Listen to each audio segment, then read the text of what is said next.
Alors si chacun veut mettre un petit mot, il y a un chat que vous pouvez utiliser. Si vous pouvez mettre un petit mot pour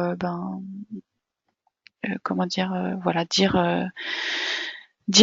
qui vous êtes, comme ça chacun on saura. Il y a un nombre très varié d'acteurs, des bureaux d'études, des collectivités, les services de l'État, donc c'est très riche. Il y a des maîtres d'ouvrage également.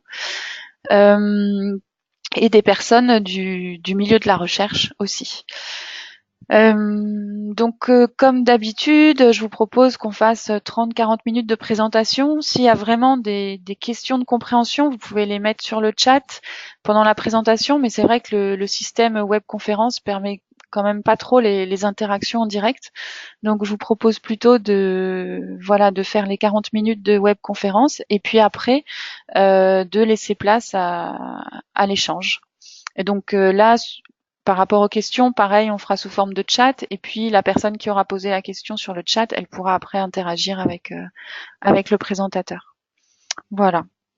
Donc je propose à Mathilde de commencer. Si vous voulez mettre, Mathilde, votre écran. Et puis également voilà.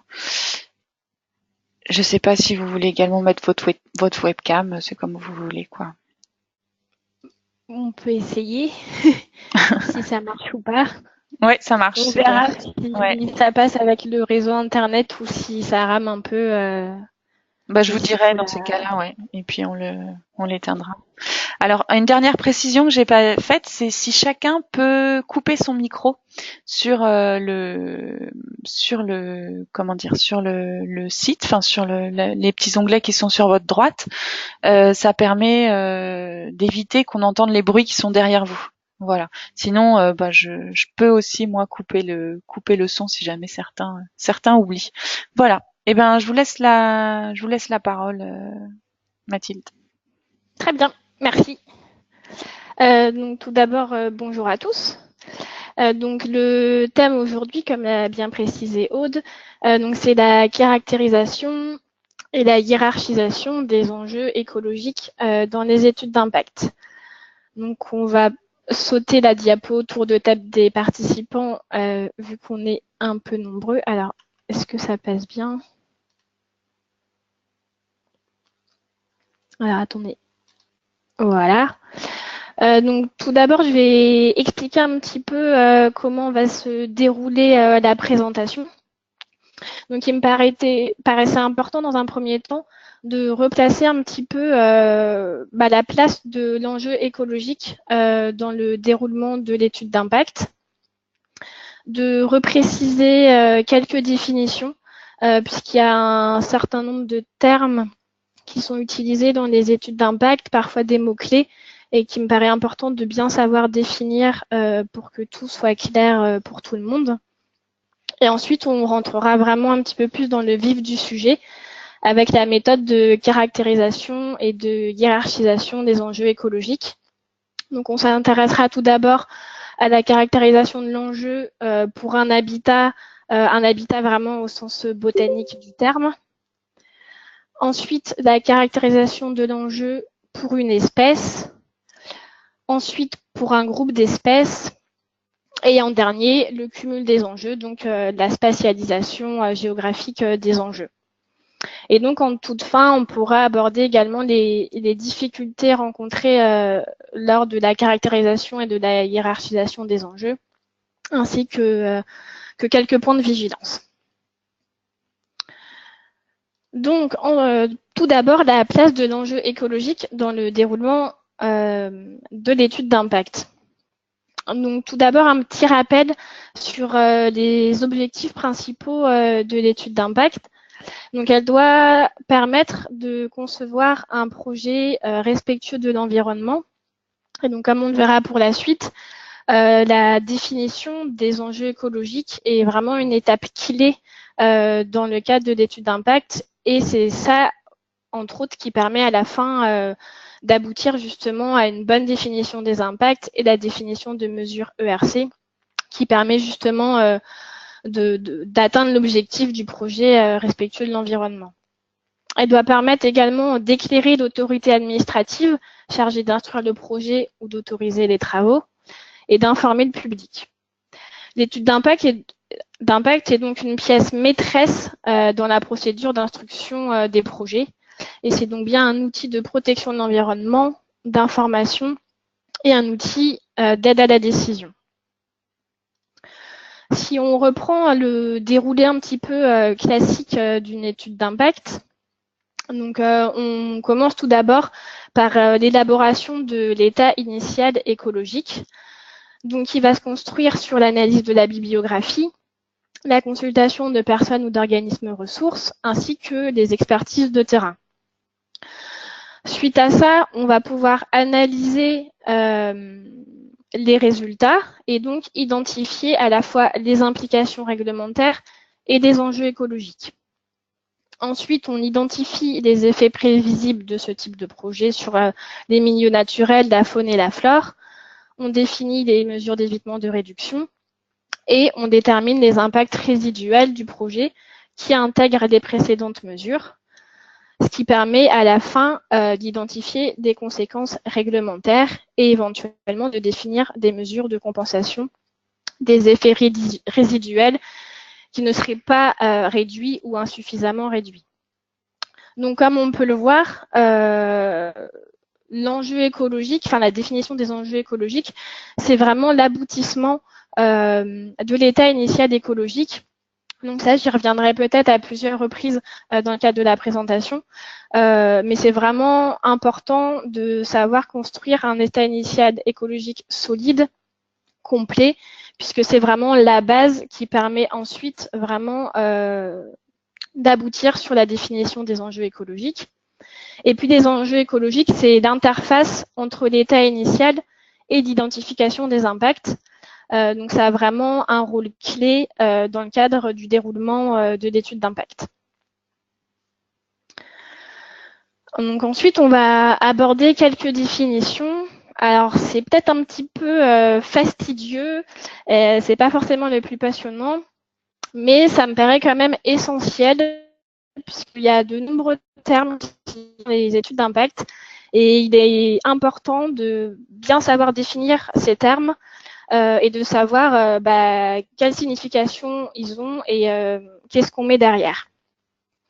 Alors, je précise juste que dans le PowerPoint qui pourrait être diffusé à la fin à l'issue de la présentation, je remettrai des différentes définitions de ces différents termes. Alors, si on commence par l'enjeu écologique. Un enjeu, qu'est-ce que c'est ? Déjà, tout simplement, c'est ce que l'on a à perdre ou à gagner. C'est vraiment ce qu'on va mettre entre guillemets en jeu. Donc, dans ce contexte, un enjeu écologique, c'est ce que les milieux naturels mettent en jeu sur l'aire d'étude. Ça a une valeur absolue qui est indépendante du projet considéré. Donc, c'est vraiment une donnée objective qui va être définie à partir de différents outils, des référentiels, des listes rouges, appuyés du dire d'experts. Chose importante, l'enjeu écologique est indépendant du niveau de protection de l'élément écologique considéré. Et ça possède vraiment une connotation positive en termes de biodiversité. Ensuite, donc justement, on parle un petit peu de réglementation, de protection. Qu'est-ce qu'on entend par le terme protégé ? Donc, si on reprend la définition de l'INPN, on applique le terme protégé à un habitat qu'il est interdit de détruire ou bien à une espèce qu'il est interdit de chasser, de pêcher, de cueillir, de détruire, parfois de transporter, de vendre, etc. Et tout ça, c'est selon une réglementation qui va être internationale, nationale ou locale. Par ailleurs, pour certaines espèces, il y a également la destruction, l'altération ou la dégradation de tout ou partie de l'habitat de vie de l'espèce qui est interdite. On a également le terme réglementé. Donc là encore, une définition de l'INPN. C'est un terme qui s'applique à une espèce ou un habitat qui fait l'objet d'une réglementation moins stricte que dans le cas d'espèces protégées. Donc, par exemple, en limitant les tailles de capture ou le nombre de spécimens prélevés par unité de temps. Alors, ces deux définitions de l'INPN sont peut-être à prendre un petit peu avec du recul, dans le sens où une espèce protégée est mentionnée en fait dans une réglementation particulière. Ensuite, le terme patrimonial. Donc, c'est un terme qui renvoie à des espèces, des végétations ou des habitats qui nécessitent une attention particulière du fait de leur statut de rareté et ou de leur niveau de menace. Donc, ça se traduit notamment par l'inscription de ces espèces ou de ces végétations sur des listes rouges, donc notamment les listes rouges UICN. Et c'est vraiment un qualificatif, le terme patrimonial, qui est indépendant du statut de protection de l'habitat ou de l'espèce. Enfin, le terme remarquable. Alors, c'est un terme un petit peu fourre-tout que personnellement je n'aime pas trop utiliser parce que justement, il est justement un peu fourre-tout. En fait, c'est les éléments remarquables, c'est tout simplement tout ce que l'on remarque, tout ce qui nécessite une attention particulière, soit par le statut de protection, le statut de rareté, le statut de menace, mais également par des caractéristiques originales au sein de l'aire d'étude, une population qui est particulièrement importante, une utilisation inhabituelle de l'aire d'étude ou le caractère exotique envahissant d'une espèce. Donc le terme remarquable, c'est une connotation, ça n'a pas de connotation positive ou négative, mais ça englobe vraiment tout ce qui doit être pris en considération. Et enfin, le terme sensibilité. Donc ça, on le verra notamment après dans la suite. Mais la sensibilité, c'est l'aptitude d'un élément écologique à être perturbé ou dégradé par les effets d'un projet. Donc il y a deux échelles d'analyse, la sensibilité générale, donc aux effets génériques d'un type de projet, et la sensibilité locale aux effets attendus du projet étudié. La notion de sensibilité ne doit pas être abordée dans la partie état initial écologique et donc ne doit pas être abordée dans la partie évaluation des enjeux, mais c'est une notion qui intervient dans les premiers chapitres de la partie impact, donc après la présentation des effets. Donc maintenant qu'on a défini les différents termes qu'on va régulièrement retrouver dans les études d'impact et puis en lien avec l'évaluation des enjeux écologiques, on va pouvoir rentrer dans le vif du sujet sur la méthode de caractérisation des enjeux écologiques. Alors tout d'abord, quelques prérequis par rapport à l'évaluation des enjeux. Donc tout d'abord, l'enjeu va s'évaluer à l'échelle d'une aire d'étude qui va être définie dans le cadre de l'étude d'impact. Donc en général, ça va être l'aire d'étude rapprochée. Mais donc ça implique déjà dans le cadre de l'étude d'impact d'avoir bien défini ces différentes aires d'étude. Donc l'aire d'étude rapprochée, l'aire d'étude élargie, parfois l'aire d'étude intermédiaire.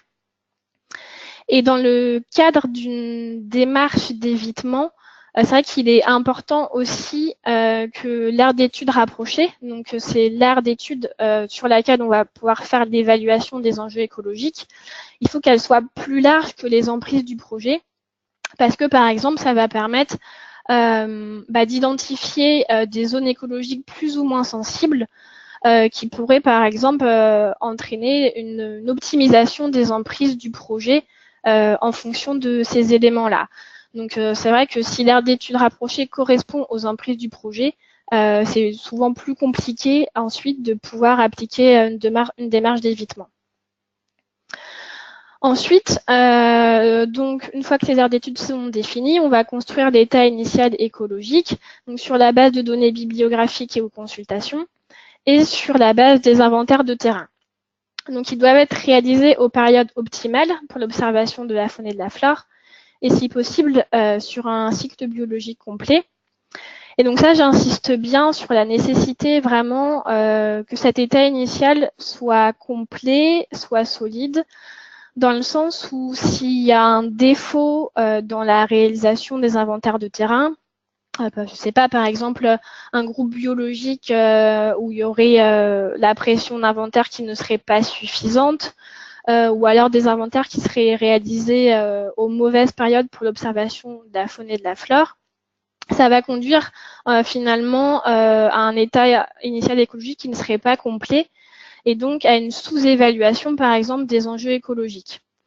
Donc l'objet de la présentation, c'est pas de présenter comment faire un bon état initial écologique, mais c'est vraiment en tout cas un prérequis indispensable pour que derrière on puisse avoir une évaluation des enjeux écologiques qui soit correcte et bien adaptée. Donc il y a différents niveaux d'intégration des enjeux écologiques. Donc tout d'abord l'enjeu sur un habitat, donc vraiment sensu stricto, donc au sens botanique du terme. L'enjeu pour une espèce, donc par exemple on a une aire d'étude, on a du pélodite ponctué qui est présent. On va évaluer par exemple que cette espèce présente un enjeu fort à l'échelle de l'aire d'étude. On peut aussi évaluer l'enjeu pour un groupe d'espèces. Donc, si on reprend l'exemple des amphibiens, on a plusieurs espèces présentes, le pélodite, le crapaud calamite, le triton, la grenouille commune. Et à la fin, on va aboutir sur un enjeu écologique pour le groupe des amphibiens, qui pourrait par exemple donc, être évalué comme fort. Et ensuite, le cumul des enjeux, en fait, c'est vraiment la spatialisation des enjeux. Donc, c'est représenté sur la carte où en fonction des unités de végétation, des secteurs de l'aire d'étude, on va pouvoir localiser des secteurs à enjeux forts ou à l'inverse des secteurs qui présentent des enjeux plus faibles ou négligeables. Si on commence par s'intéresser à la caractérisation de l'enjeu écologique pour un habitat. Donc, il y a différents outils qui permettent d'évaluer l'enjeu. Donc tout d'abord la directive Habitat Faune Flore, donc la directive européenne, qui va lister un certain nombre d'habitats d'intérêt communautaire. Et parmi ces habitats, il y a également certains habitats qui sont prioritaires. Ensuite, il existe également des inventaires des végétations, donc qui sont établis par des conservatoires botaniques. Qui vont donner des informations sur le statut de rareté des habitats régionalement. Donc par exemple, pour l'ancienne région Haute-Normandie, donc il y a le CBN de Bailleul qui a établi l'inventaire des végétations pour la ex-Haute-Normandie et qui donne donc vraiment les statuts de rareté des différents habitats. Et dans le cadre de ce guide précisément-là, ça donne même déjà quels sont les habitats qui sont patrimoniaux en Haute-Normandie.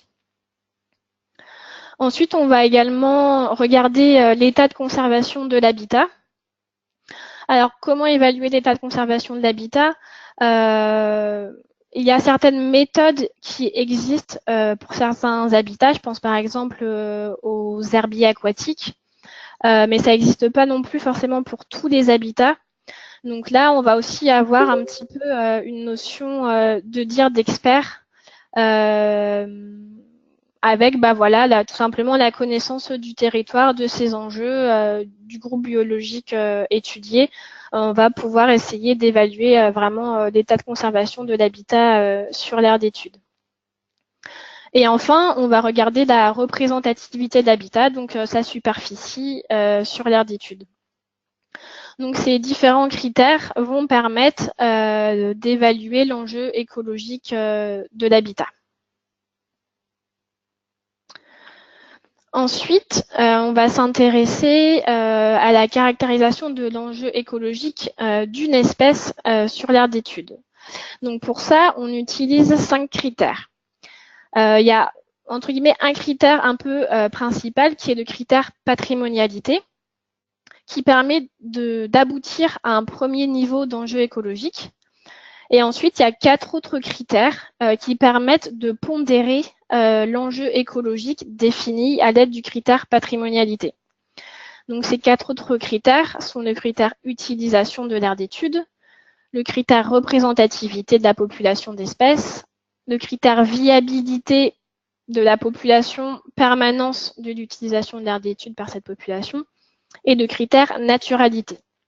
Donc c'est vraiment l'ensemble de ces 5 critères qui va permettre de conclure sur le niveau d'enjeu écologique représenté par l'espèce sur l'aire d'étude. Donc si on commence tout d'abord par s'intéresser aux critères patrimonialité. Déjà, il est important de bien garder en tête que le critère patrimonialité est indépendant du statut de protection des espèces. Donc vraiment la protection de l'espèce, le fait qu'elle soit protégée ou non, n'entre pas du tout en jeu dans la définition de ce critère. Ensuite, le critère patrimonialité s'applique à une échelle géographique considérée. C'est-à-dire qu'on va par exemple dire qu'une espèce est patrimoniale en ex-Haute-Normandie. Ça ne veut pas dire qu'elle est forcément en ex-Basse-Normandie ou même dans une autre région de France. Donc la patrimonialité vraiment s'applique à une échelle géographique et il est important de pouvoir à chaque fois bien la repréciser. Donc pour établir un petit peu ce critère, on utilise différents outils ou référentiels. Donc ce sont notamment les listes rouges, les listes nationales, régionales, les synthèses régionales ou départementales, la littérature naturaliste, les plans d'action sur certaines espèces dans les régions, etc. Alors, juste un petit rappel, pourquoi, je reviens un peu en arrière, pourquoi on n'utilise pas les listes de protection dans la définition de la patrimonialité ? Eh bien, c'est tout simplement parce que les listes de protection ne sont pas forcément indicatrices du statut de rareté et de menace des espèces qui, eux, sont précisés, par exemple, notamment dans les listes rouges. Par exemple, je vais prendre un exemple un petit peu récent. Il y a pas mal d'articles de journaux qui sont sortis il y a quelques jours sur le déclin des insectes au niveau international, sur les menaces qui pèsent sur ces insectes. Il suffit de regarder les listes de protection des insectes en Normandie pour se rendre compte qu'il y a très peu d'insectes protégés et que donc forcément ces listes de protection ne sont pas forcément des bons indicateurs pour évaluer la rareté et la menace de ces espèces. Ensuite, un petit point de vigilance. Aujourd'hui, les référentiels ne sont pas les mêmes en ex-Haute-Normandie et ex-Basse-Normandie. Alors, l'Adréal saurait peut-être nous en dire un petit peu plus. Je pense qu'à terme, il est prévu de fusionner les listes et d'avoir des listes qui soient homogènes pour tout l'ensemble de la région Normandie. Mais aujourd'hui, ce n'est pas encore le cas. Donc, on va à chaque fois, dans les études d'impact, utiliser le texte des références à chacune de ces anciennes régions. Et donc, ensuite, on va définir des critères sur la base de ces référentiels existants. Donc, il va y avoir des critères pour la flore et des critères pour la faune. Donc, si on s'intéresse tout d'abord à la patrimonialité de la flore. Par exemple, en ex-Haute-Normandie, le CBN de Bailleul a défini quelles étaient les espèces patrimoniales dans la région, dans son atlas de la flore sauvage d'Haute-Normandie. Il précise dans son document les différents critères qui ont été utilisés pour la définition du caractère patrimonial de ces espèces. Donc, je les ai recités sur la diapo. Donc, globalement, sont considérés comme patrimoniales les taxons qui bénéficient d'une protection légale, que ce soit au niveau international, national ou régional, ainsi que des taxons qui bénéficient d'un arrêté préfectoral de réglementation de la cueillette. Ce sont également les taxons déterminants de SNIEF, les taxons dont l'indice de menace est égal à quasi menacé, vulnérable, en danger critique d'extinction ou présumé en danger critique d'extinction, et les taxons dont la menace est de préoccupation mineure ou donnée insuffisante, dont l'indice de rareté est égal à rare ou plus rare. Pour la Basse-Normandie, c'est pas tout à fait la même situation, puisqu'on a une liste rouge régionale qui donne les niveaux de menace pour les espèces, mais on n'a aucune donnée sur la rareté. Donc nous, à Biotope, ce qu'on a choisi de faire dans notre méthodologie, c'est d'utiliser les mêmes critères que ceux qui sont définis par le CBN de Bayeul, mais par contre, à l'exception des statuts de rareté, puisque ce n'est pas une donnée disponible sur la région de l'ex-Basse-Normandie. Donc, un petit exemple sur les photos de la diapo, la criste marine qui est considérée comme très rare et quasi menacée en ex-Haute-Normandie, donc du fait de ses statuts de rareté est considérée comme une espèce patrimoniale. La canche cariophyllée qui est peu commune et de préoccupation mineure en Haute-Normandie, est également déterminante SNIEF, donc elle est également considérée comme une espèce patrimoniale. Ensuite, pour la faune, on va principalement utiliser les listes rouges, donc les listes rouges régionales quand elles existent, ainsi que les listes rouges nationales. Donc j'ai remis dans un petit tableau les principales listes rouges qui existent à la fois sur le territoire français, en ex-Basse-Normandie ainsi qu'en ex-Haute-Normandie. Si globalement les territoires sont assez bien pourvus, on observe quand même quelques petites différences, puisqu'en ex-Basse-Normandie, il n'existe pas de liste rouge régionale pour les rhopalocères, donc les papillons de jour, ni pour les poissons d'eau douce et les mollusques et crustacés. Donc, on va vraiment utiliser, en fonction de la région et du groupe biologique étudié, les données disponibles. Donc, on a ensuite établi différents critères qui permettent de caractériser la patrimonialité de la faune. Donc, tout d'abord, toutes les espèces d'intérêt communautaire, donc qu'elles soient inscrites à l'annexe 2 de la directive Habitat Faune Flore ou à l'annexe 1 de la directive Oiseaux. Les espèces dont l'indice de menace est égal à quasi menacé, vulnérable, en danger ou en danger critique d'extinction en Haute-Normandie ou à une échelle géographique supérieure. Et les espèces dont l'indice de rareté est égal à assez rare, rare, très rare, exceptionnel en Haute-Normandie ou à une échelle géographique supérieure. Alors juste une petite précision, dans notre méthodologie, en tout cas qu'on applique à Biotope, on a fait une petite exception pour les oiseaux, pour la liste rouge française.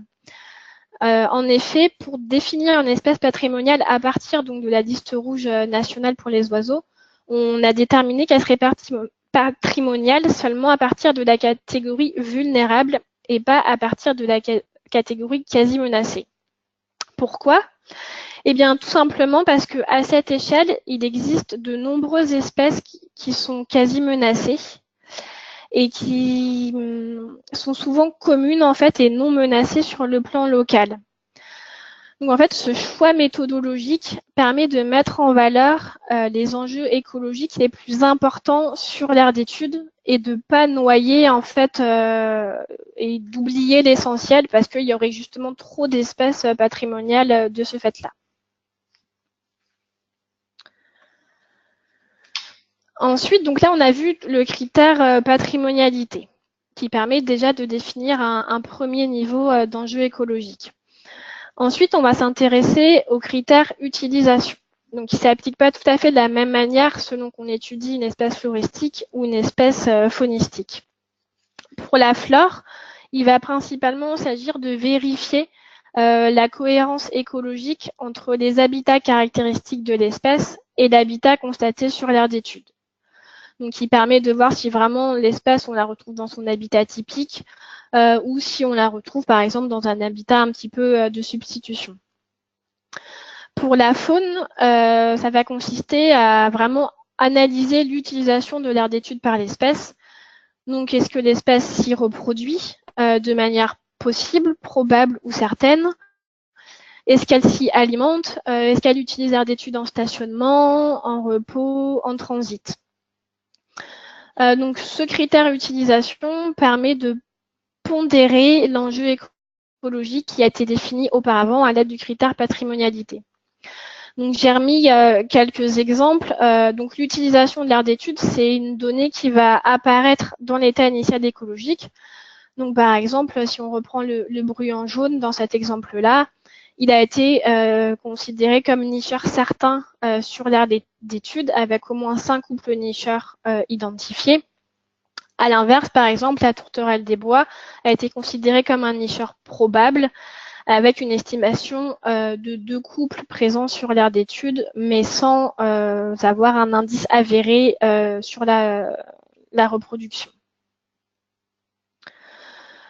Afin de pouvoir un petit peu représenter de manière pédagogique et géographique l'utilisation des espèces sur l'aire d'étude, nous avons choisi de représenter les principaux habitats d'espèces sur les cartes de localisation des espèces dans l'état initial écologique de l'étude d'impact.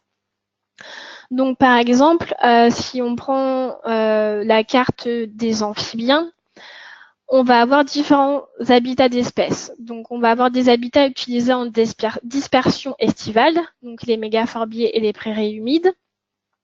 Des habitats utilisés en estivage et en hivernage, donc ça va être les milieux arbustifs et arborés.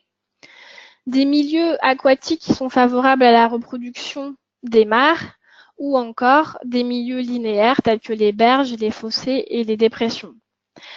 Ça permet également de s'affranchir un petit peu des points de localisation des espèces, puisque forcément on réalise l'inventaire à l'instant T, on note l'observation de l'espèce.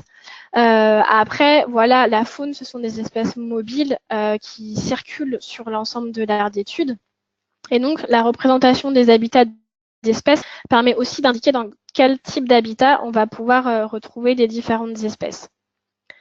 Donc, sur le deuxième exemple, donc pour le groupe des insectes, donc on avait 2 types principaux d'habitats d'espèces. Donc, en bleu, les milieux humides et aquatiques, donc des sites de reproduction pour les odonates. Et en orange, les milieux ouverts et semi-ouverts, qui sont des zones d'alimentation pour les odonates et qui permettent aux orthoptères et aux lépidoptères diurnes d'accomplir leur cycle biologique complet. Donc ces cartes, en fait, vont être produites pour chacun des groupes biologiques étudiés pour vraiment mettre en avant l'utilisation des espèces de l'aire d'étude. Comme on pourra le voir ensuite dans la suite de la présentation, on peut également faire une carte de synthèse avec l'utilisation des différents secteurs de l'aire d'étude par l'ensemble des groupes biologiques. Ensuite, on va pouvoir s'intéresser aux critères représentativité de l'espèce sur l'aire d'étude. Donc, c'est un critère sur lequel on va avoir différentes données disponibles selon les secteurs, selon les espèces. Et donc, on va analyser en fait en fonction des données disponibles. Donc, on peut par exemple essayer d'étudier la représentativité stricte. Donc, qu'est-ce que c'est? En fait, c'est vraiment le pourcentage des effectifs bruts, le nombre d'individus, le nombre de stations, représentés par la population qui exploite l'aire d'étude par rapport à des effectifs connus à des échelles géographiques supérieures. Donc, ça peut être la vallée, le massif forestier, ou bien le département ou la région. On peut faire un petit peu le même type d'exercice, mais avec des classes d'abondance. Donc, par exemple, on va mettre en relation 1 à 30 individus, 30 à 60 par rapport à des valeurs connues. Après, ce sont des données qui ne sont pas forcément toujours disponibles. Et donc, on va également utiliser finalement ce qu'on appelle le dire d'expert. Donc, on va essayer d'estimer si la population est de taille importante, moyenne ou faible, voire même anecdotique, alors d'un ou plusieurs niveaux géographiques supérieurs. Donc, l'idée vraiment, c'est de voir la représentativité de l'espèce sur l'aire d'étude, donc par rapport à d'autres niveaux géographiques. Et donc, ce critère représentativité permet encore une fois de pondérer l'enjeu écologique qui a été défini au début à l'aide du critère patrimonialité. Alors, si on prend un exemple un petit peu tout simple, donc ça va être l'exemple d'une aire d'étude avec la présence de Dicnam criard. Donc son statut en ex-Haute-Normandie, donc c'est une espèce qui est évaluée comme rare et en danger d'extinction. Sur l'aire d'étude, il y avait 1 à 2 couples nicheurs recensés, avérés, donc nicheurs certains. Et puis donc on avait des habitats de reproduction et d'alimentation au sein de l'aire d'étude. Donc tout d'abord, on voit bien qu'on a le critère patrimonialité qui rentre en compte et ensuite le critère utilisation. Donc avec le critère représentativité, qu'est-ce qu'on va regarder? Par exemple, sur cette espèce, sont disponibles des données de population à l'échelle européenne, puisqu'on sait qu'il y a 39 000 à 60 000 couples qui sont présents en Europe.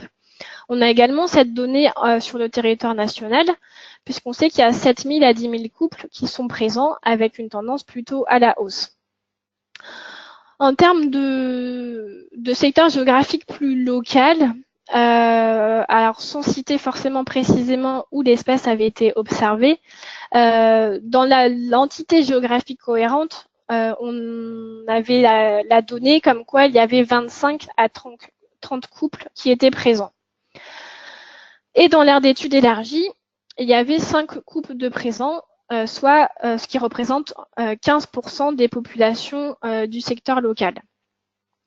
Donc vraiment, voilà, ça c'est ce type de données-là qu'on va essayer d'utiliser pour représenter vraiment l'importance de l'espèce par rapport à d'autres secteurs géographiques et qui va permettre de pondérer, donc soit de diminuer l'enjeu, soit de l'augmenter, de pondérer l'enjeu écologique. Ensuite, le critère viabilité permanence. Alors déjà, si on essaye un petit peu d'expliquer ce que c'est, en fait, la viabilité, la permanence, c'est vraiment la vision dynamique de la population observée à long terme. Donc à long terme, ça va être 10 à 15 ans, donc à l'échelle de l'aire d'étude. Donc on va se poser plusieurs questions. Est-ce qu'il s'agit d'une population puits, ou alors plutôt d'une population source en contexte de métapopulation? Est-ce que la population est isolée? On va essayer d'estimer un petit peu la tendance évolutive probable de la population. Quel est l'état de conservation des habitats de l'espèce? Est-ce qu'ils sont dégradés? Est-ce qu'ils sont en bon état de conservation? Pourquoi? Ainsi que tout autre critère biologique qui pourrait être disponible, tel que la faiblesse intrinsèque du taux de natalité, le fait qu'une espèce est inféodée à des conditions très particulières de milieu, une population soumise à un stress particulier, etc. Et enfin, le critère naturalité. Donc en fait, c'est vraiment l'opposition entre le degré de naturalité et le degré d'artificialisation du contexte écologiquement cohérent dans lequel s'insère l'aire d'étude. Donc ça va être la région naturelle, la vallée, le massif forestier. Donc on va vraiment avoir d'un côté le contexte naturel, avec des habitats naturels ou semi-naturels, avec plutôt une intervention humaine absente ou limitée, et à l'inverse, le contexte artificialisé, avec du tissu urbain, du tissu industriel, des open fields, des infrastructures, etc.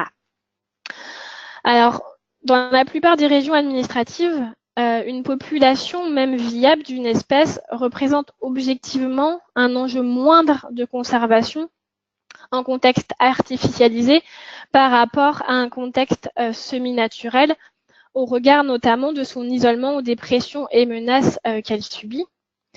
Par contre, ça reste toutefois à nuancer, parce que dans certaines régions administratives très urbanisées, tels que l'Île-de-France, le Nord-Pas-de-Calais, ou même dans certains secteurs densément peuplés, comme des grandes agglomérations.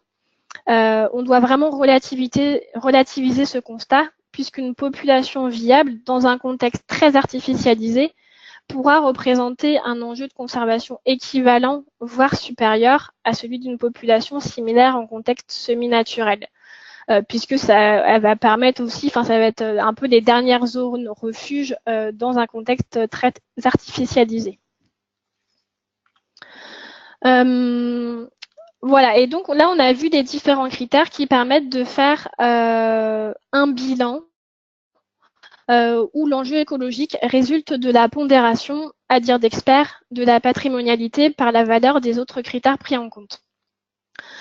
Alors, afin de permettre de mieux appréhender la signification de ce niveau d'enjeu, nous avons choisi à Biotope de faire correspondre l'enjeu à une portée géographique. Donc, je vous ai remis un petit peu l'échelle à côté.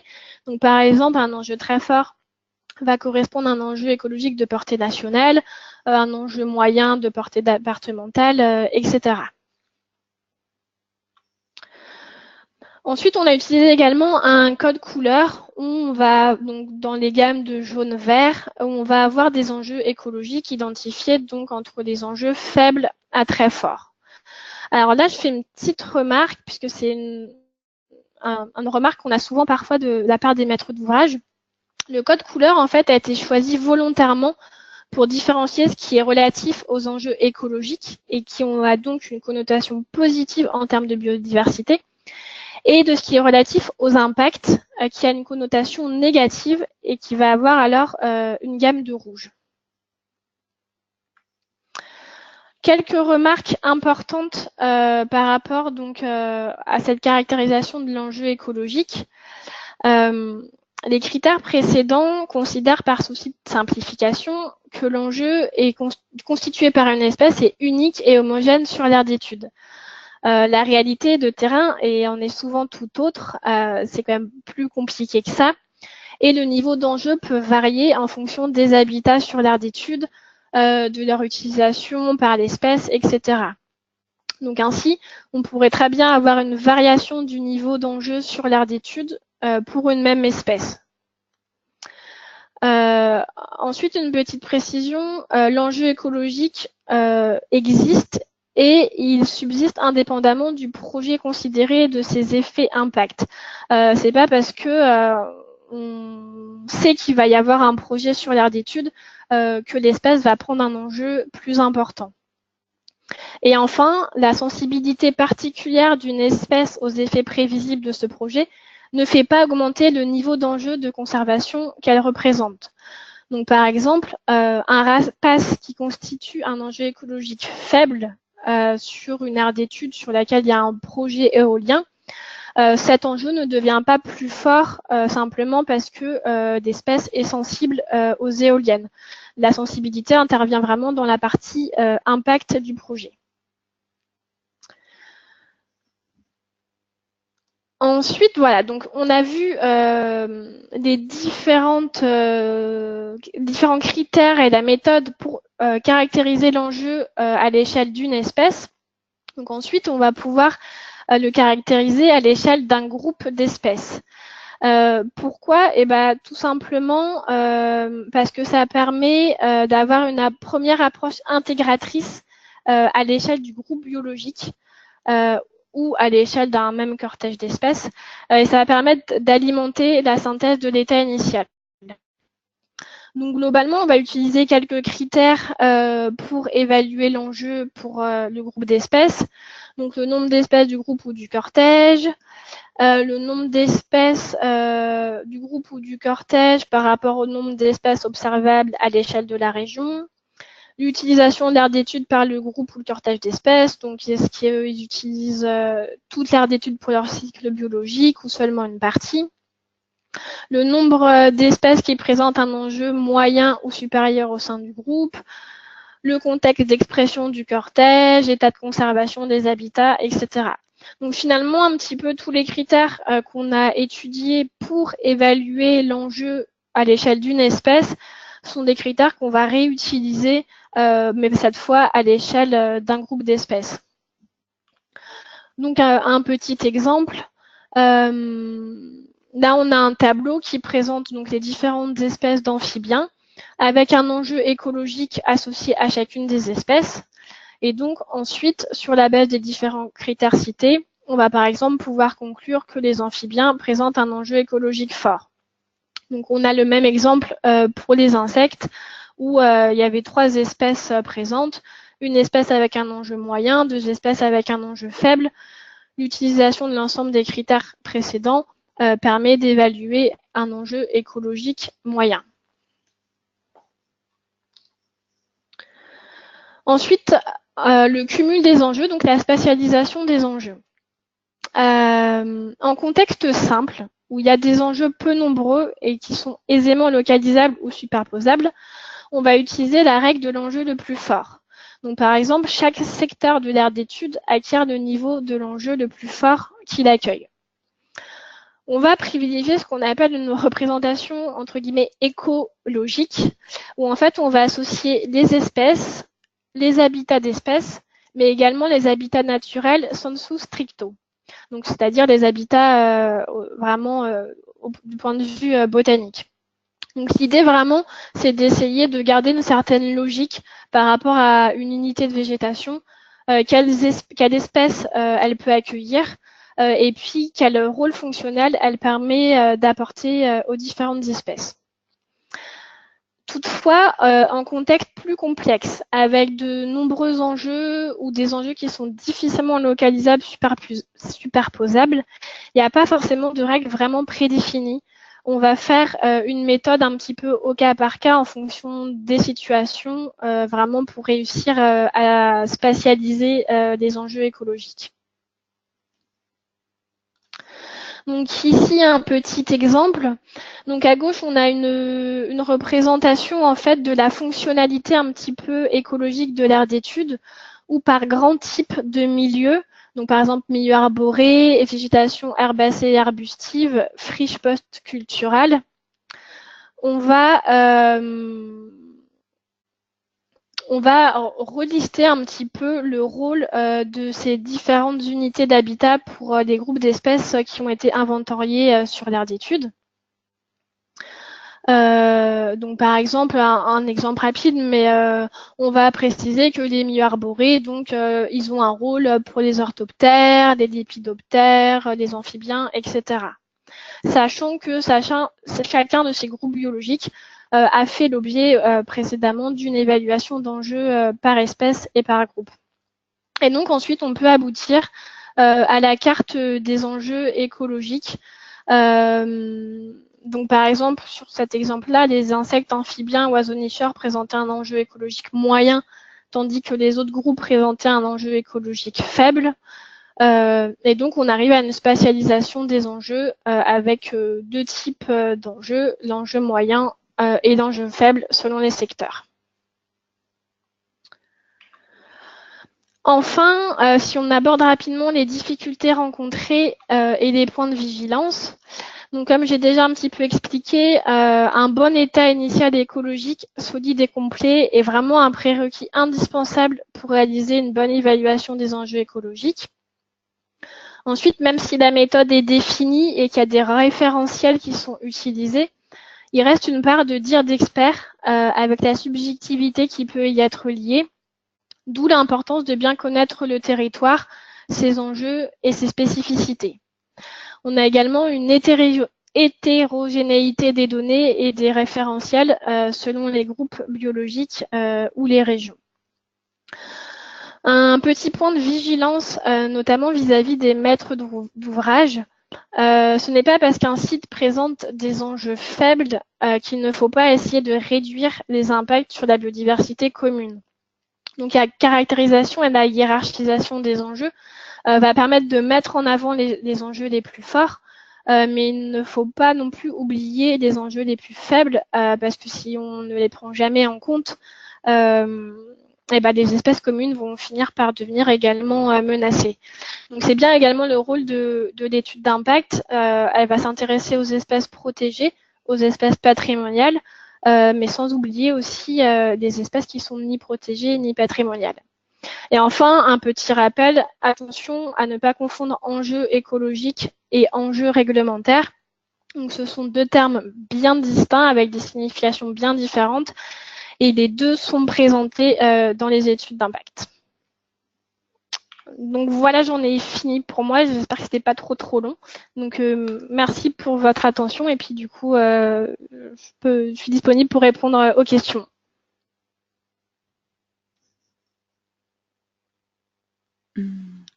Oui, voilà, merci Mathilde. Donc, s'il y en a qui ont des questions, s'ils peuvent les mettre sur le chat, ce sera plus facile.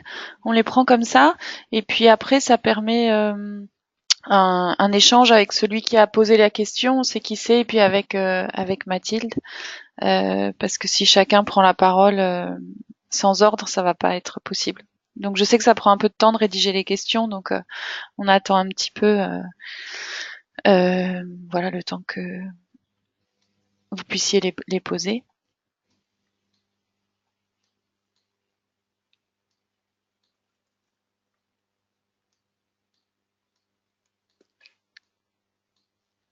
Ah, une question de l'Adréal, de Magali Mulot. Comment hiérarchiser des enjeux qui sont tous forts a priori?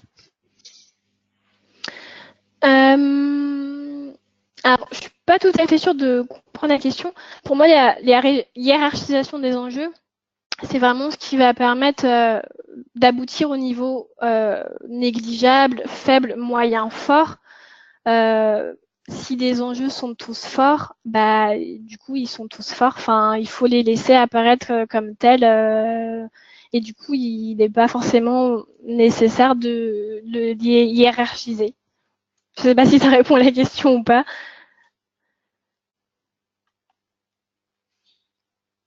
Du coup, Magali, si vous voulez prendre la parole, enfin remettre votre micro et puis prendre la parole, n'hésitez pas dans ce cadre-là.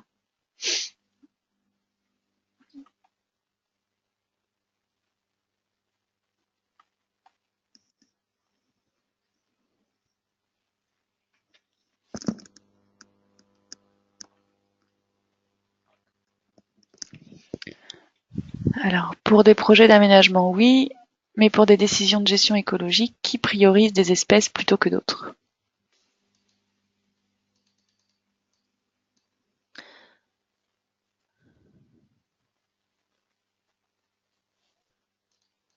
Bah après, ça va vraiment dépendre des objectifs de gestion que l'on veut avoir sur le site. Tout simplement, ça va dépendre du gestionnaire également. Quel est son objectif? Est-ce qu'il veut plutôt privilégier des milieux ouverts, des milieux fermés? Et donc, en fonction du devenir qu'il souhaiterait avoir pour son site, il y a des enjeux qui vont être du coup mis un peu plus en priorité parce qu'un féodé a un type d'habitat ou à un autre. Après, c'est sûr que quand on a des enjeux forts, plusieurs enjeux forts et qui sont pas forcément compatibles en termes de gestion, de conserver les deux. Enfin, c'est sûr que c'est un exercice qui est compliqué et qui est difficile. Et globalement, il n'y a pas vraiment de règles pour mettre en avant un groupe biologique plutôt qu'un autre. Ça va dépendre peut-être un petit peu la gestion écologique. Est-ce qu'elle est réalisée sur un site qui fait l'objet d'une réglementation particulière, hein, enfin un site géré par le Conservatoire du littoral, un site Natura 2000 ou autre, en fonction vraiment du coup de l'objectif de la gestion ou de la mesure de compensation par exemple. Ça va vraiment être l'objectif qui va permettre derrière de hiérarchiser ces enjeux.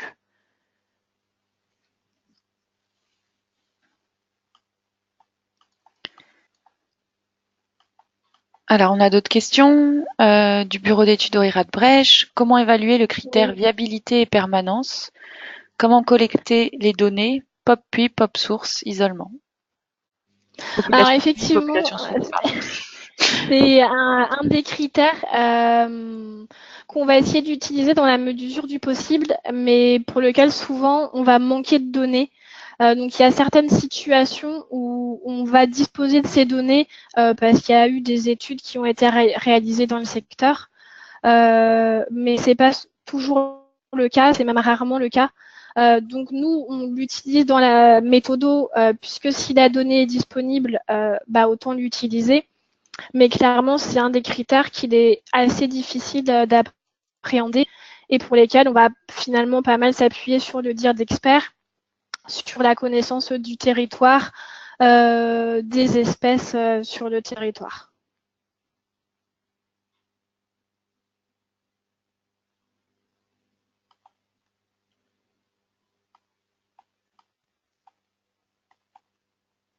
Alors, il y a une autre question du même bureau d'études. Pour le critère patrimonialité de la flore, nous avons compris que vous prenez en compte le statut de protection des espèces. Si c'est juste, pourquoi?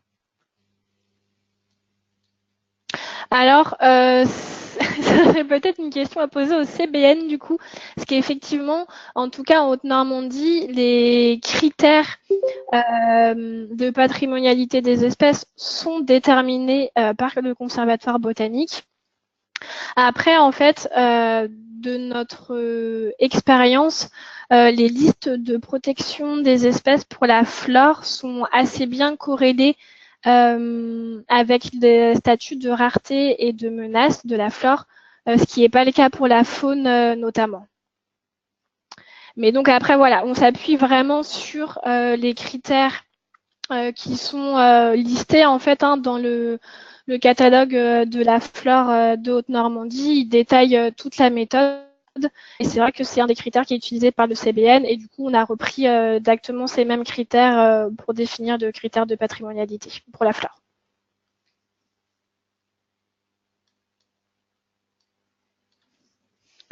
Alors, je vois qu'il y a plus d'autres questions. Enfin, on peut peut-être attendre un petit peu. Et je me disais, il y a peut-être, comme il y a pas mal de bureaux d'études qui sont présents, est-ce qu'il y en a peut-être qui veulent partager du coup leurs difficultés, quoi, ou des points d'autres points, voilà, de difficultés qu'ils rencontrent, quoi.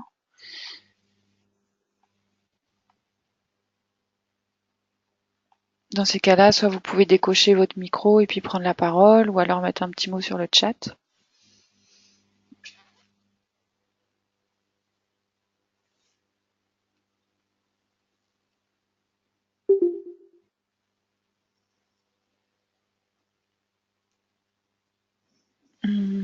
Alors, il y a une question de Laurent Lemonnier, de l'Adréal. Préconisation. Quand les critères de patrimonialité sont décrits dans les atlas, ce sont eux qu'il faut en effet considérer. Voilà.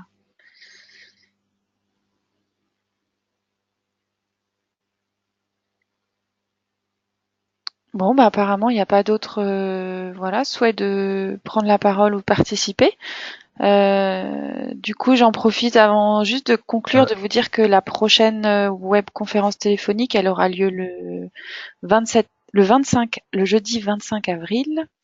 Pardon, il y avait le conseil départemental du 49 qui nous dit un point de difficulté. Identifier la zone d'étude élargie avant de connaître le résultat des inventaires, en particulier pour l'identification des populations et des espèces protégées. Donc ça, c'est un point de difficulté rencontré. Je ne sais pas si Mathilde, vous aviez un complément à apporter. Alors effectivement, on n'en a pas trop parlé dans la présentation, mais la définition des aires d'études, c'est un exercice qui n'est pas forcément très facile, qui va se faire au tout début et qui est très important derrière pour bien définir les échelles qui sont étudiées. Qu'est-ce qu'on fait à chaque échelle d'aire d'études et c'est important, oui. Et c'est pas forcément très facile, je confirme. Ok.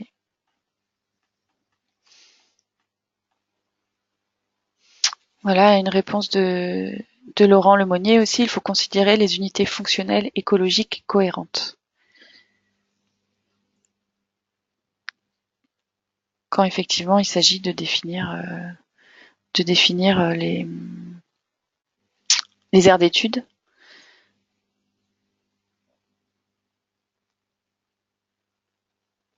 Et une autre réponse, oui, est pas facile pour calibrer la réponse à une consultation pour un DCE.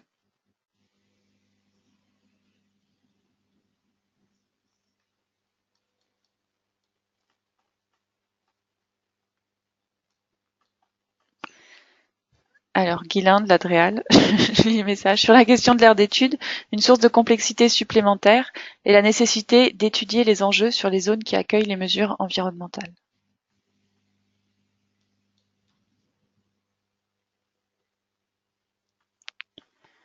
Je ne sais pas si vous avez quelque chose à rajouter, Mathilde, par rapport à ces dernières remarques. Non, rien de plus à ajouter. D'accord. Voilà, et plus aussi, enfin, et moi de mon côté, rebondir sur ce que vous disiez, effectivement, que c'est l'ensemble de la biodiversité, quoi, qui doit être considéré et pas seulement, la biodiversité patrimoniale, rare ou voilà, ou à enjeu fort, quoi, dans l'étude d'impact.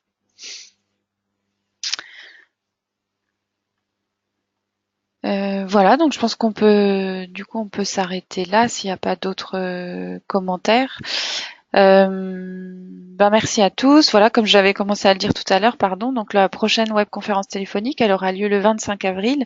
Et là, ce sera sur des chercheurs qui nous présenteront ce qui se fait en termes de mesures ERC en Allemagne et aux États-Unis. Donc ça permet d'avoir une autre approche et un autre regard et de prendre un peu de recul aussi par rapport à notre manière de gérer la thématique ERC en France. Donc je vous enverrai comme d'habitude l'invitation à peu près un mois avant. Voilà. Et bien, en tout cas, merci d'avoir été si nombreux. Merci beaucoup à Mathilde pour la présentation. Et puis je vous enverrai le compte rendu, enfin la présentation, et puis le lien aussi vers l'enregistrement vidéo. Comme ça, vous pourrez revisionner la conférence si jamais il y avait des éléments que vous aviez oubliés. Voilà. Au revoir, merci. Je ferme le site.